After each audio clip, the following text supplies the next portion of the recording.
This is episode 6 of the Westmoreland Bros podcast. So, this is the first episode we're doing in person finally. Finally. Yeah. And where are we at? We're not in Wisconsin, and we're not in Indiana. We're in the state of Kansas. Tell them why we're in Kansas, Zach. We're in Kansas because our grandfather has sadly passed away, my mom's father.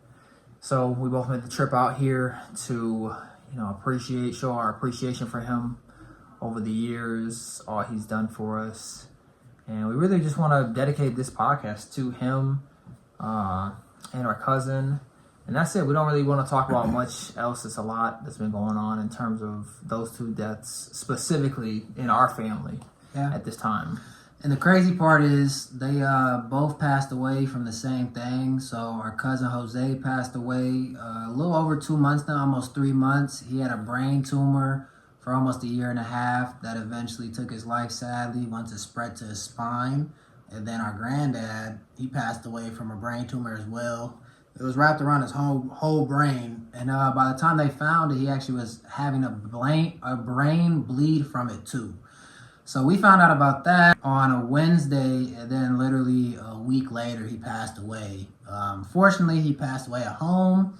I was able to be here for that, and other family members, so he was surrounded by love. But Jose and Grandpa Al this year passed away from that. So this is where we're at. You may be wondering, why are you guys right by a lot of guns? Our granddad, he was in the military. He was a Marine, and he was stationed in Japan a long time ago. He was a rifle specialist and he was a pistol specialist. So he had these as his beauties, as his babies, and as protection. But that's why we're here. Yeah, this is the house we come to like once a year for many years, especially when we lived with our parents. We would make the trip out here, and it was pretty much in the middle of nowhere. Hays, Kansas. Yeah, middle of nowhere, but it's such a beautiful place because one of the things that he did that really inspired me and inspires, everyone that's around him is that he built this whole house with his hands. He built it on his own. And so many people nowadays don't do that. It's hard to find someone who will literally build their own house for them. And it takes a lot of work, a lot of effort. But it's beautiful. It's withstood the test of time. He lived in it for many, many years, and he wants to keep it within the family. But I just think it's just so amazing because there's just so many little things that I know personally I can't do.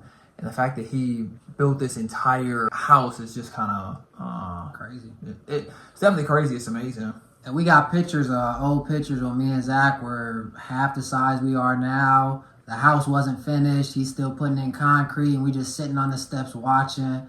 So we saw it all come up. I believe he got done building it in 2003 or 2004. I want to say 2003. So it was almost 20 years since he's been done with it, which is really nice. But it inspired me as well, like Z was saying, because now that I'm getting into my new career as a steam fitter, specializing in welding, this is something I look forward to doing one day, whether it's in Wisconsin or somewhere else, wherever I choose to plant my roots. But I look forward to building my own house and having my grandpa in mind the whole time, because this is one of the only people we know in our lives personally that, like Z says, has done this. So it's definitely inspiring, and it's just nice because he built it. He lived alone, but he built it with his family in mind. It's 2 bedrooms downstairs. He got 3 bedrooms upstairs, and then he has a huge shed or his workspace, and that also has another bedroom out there. So he always thought about his family. He liked partying with us. He really loved and took care of his family. So it's just inspiring. This is gonna be me one day. Yeah. What would you say is your favorite memory from him? I got a few. One of them, we got here super late one time, and I couldn't tell you how old I was, but I was tired because from Wisconsin to his house in Kansas is a 12-hour drive, and our mom used to make it all the time. We were too young to drive back then, so she would make it happen. So anyhow, I was still tired from sleeping in the car, and by the time we got here, I had just walked straight up, and I'm walking up the steps, and boom! Just like a little kid with no knowledge, I just smacked my face into the glass door. It was just that clean. So he saw me do it, and he said, well, there's a door there, you gotta open it. So he was a jokester. It was funny. I didn't laugh as much because I was still tired, but it was hilarious at the time. Yeah. And then for anybody who knows about Happy Gilmore, Me and my granddad had a special nickname for each other that comes from Happy Gilmore. I'm not gonna say it on camera, but that's also a memory I got. So anytime I watch that movie, I always think about him. What's one of your favorites? The first thing that comes to mind, honestly, is us sleeping in that room, the same room we always slept in when we came here, and waking up and he would be making breakfast for us. Yeah, I love that so much. I love food, and I know everyone doesn't have a grandparent, especially someone who cares about them in their life. So to be able to stay at a place and then wake up and appreciate something like that, I appreciate that a lot for sure. He definitely made the best sunny side up eggs I've had. I'm definitely gonna miss those. My Uncle Nick, one of his sons, he definitely has been holding it down though, because I've almost been here. I've been here about 10 days. So he's been cooking breakfast every single day for the whole family. And it's been at least 7 of us, if not more.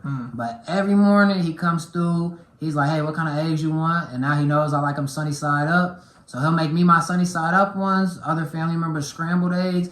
But he's definitely a close second past Grandpa, his dad, that makes those eggs well. But that is a good memory. I think that's a good point too, that when our Uncle Nick making breakfast for everybody, no matter how many people are here as well, as sad as it is to see our grandfather pass away, when people do pass away, it's kind of like the time that everyone comes together. So seeing everyone come together and people we haven't seen in years, and we all grown up now, and I'm bald. I wasn't always bald, but people seeing me bald. It's just crazy how life works, and seeing people grow up, even Braden with his girl and whatnot. It's just crazy because it feels like just yesterday he was the kid smacking people with his leg, and now he got a girl. So it's crazy how it brings everyone together. Life is crazy. Like Zach was saying, the ages, we forget sometimes how close we're in age with our other cousins down here because we don't communicate all the time. 800 miles between us. But one, death will for us, it always brings us closer together as a family. So we're going to stay more in touch than ever now, which is cool.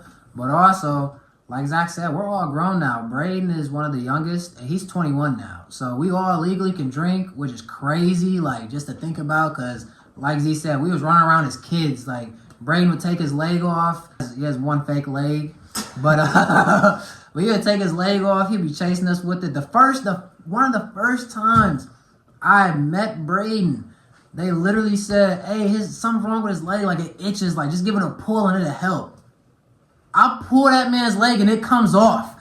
It was the scariest thing, and I'm just like shocked like that, in shell shock, like what? But yeah, my cousin Braden, man, he's funny with that leg. Shouts out Davion, because he knows what I'm talking about. And that leg prank, after it happened to Kennedy, we went on to do that with so many people. Anytime he would come around or we'd be hanging out, we would definitely prank somebody with his leg, and that would just be some of the funniest times for sure. And he doesn't mind it; he loves it, and it's all in good fun. Also, in terms of Grandpa, I think another positive is that he got to live such a long life. Yeah. And everyone doesn't get that full life experience, like Jose, for example, where Jose passed away very early at such a young age, and that was very devastating. Obviously, any passing is devastating, but it was more devastating in the sense of he was just so young, and it was abrupt, to say the least. It was. So Jose, for the age ranges out there, Jose was 44 years old when he passed away. And it's also sad because he has a 10-year-old son, my little cousin, and then his daughter's now 18. But those are just things he can't do anymore. He can't raise his kids, which is heartbreaking. Whereas our granddad, he fortunately got to live to be 84. And, fun fact, he passed away on his birthday. So literally the day he turned 84 is the day he passed away. So if you look at the Bible says if somebody lives to be 80, that's especially good for this world we live in. So he had a good life. He took care of his family. And like I said, a lot of us were there when he passed. So he was surrounded by love. And a lot of the family members saw him that weekend before he passed when he was still talking.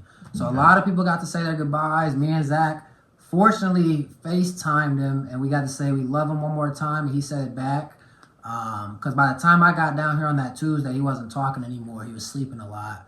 So it was just good that everybody came through that weekend or called him, because we got to say our final goodbye. Yeah, and it happened so quick. Yeah. But speaking of Jose, what would you say is your favorite memory of Jose? My favorite memory of Jose is just a smile. I miss a smile. For anybody that knows him, it'd light up a room. And Jose was the type of person, if he had it, you had it. If like he was a huge Bucks fan, so he always had courtside tickets every single year. This is before the Bucks won. This is before the Bucks stadium used to be full. Yeah. He would be there. Man. When you go in that stadium, everybody knows my cousin Jose. I can go in there right now and I'm gonna get love because of him. I just miss a smile, man. That's my favorite memory. Obviously it's a lot of other memories, but it's just his smile, man. It was a glow. What about you? I think piggybacking off what you said, I think his positivity. Even in areas where I would see something negative or I'll make bad of a situation, he would always make it positive. He really gave a lot of people the benefit of the doubts during situations where you could easily be negative about something. Yeah. He just wasn't. He was very, very upbeat about stuff.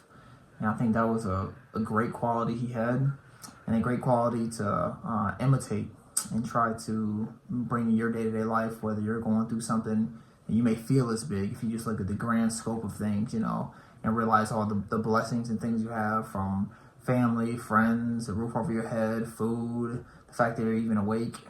It kind of brings down the issues you have. And that's something that I feel like Jose was really, really good at, and I appreciate it from him. Because even when he was passing away, or I should say slowly dying over the like year and a half he had the cancer, he didn't want any pity. He hated when people, he didn't like it. I'm not going to say he hated it, but he didn't like when people came around and cried a whole bunch around him or felt sorry, because he just knew the circumstances. It was what it was. Obviously, he was sad about it and took his time to deal with it. But when you came around, he didn't want no negativity. He wanted you to be happy. He wanted to know that you were going to be okay when he wasn't here. So he was always looking out for you in that way. And even both Jose and my grandpa, they both had their spirituality. They believed in God, talked to God. And with Jose specifically, with what he was involved in being a Jehovah's Witness, even though he wasn't the perfect Jehovah's Witness with his faith, he always got back to it because he had that love. So he never let anything deter him from that.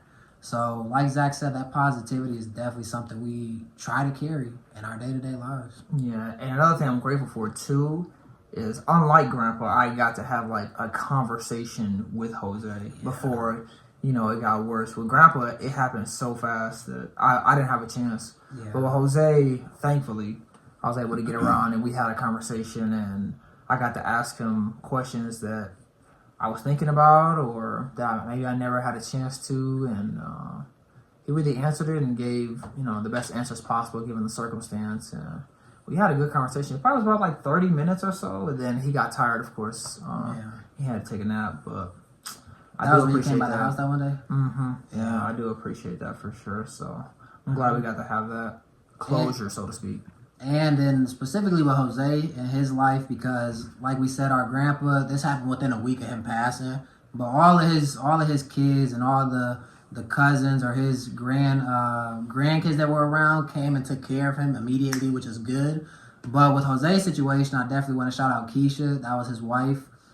She definitely held it down and took care of him very, very well. That year and a half that he was really struggling, especially the last 6 months, kind of last month for sure.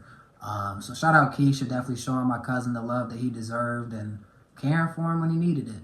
That's a huge thing. I think our cousin pointed that out as well, because she said she was a carekeeper or taker, or she's been in a situation like that, and she mentioned how difficult it was. And I haven't personally gone through something like that, but just kind of how she described the challenges of it, especially when it's someone, you know, you're so close to, being her brother and our cousin. That could definitely be difficult. So the fact that Keisha held that down without pretty much any of us having to worry about that responsibility, and just being able to, you know, be Jose's family instead of caretaker, I think that was huge for sure.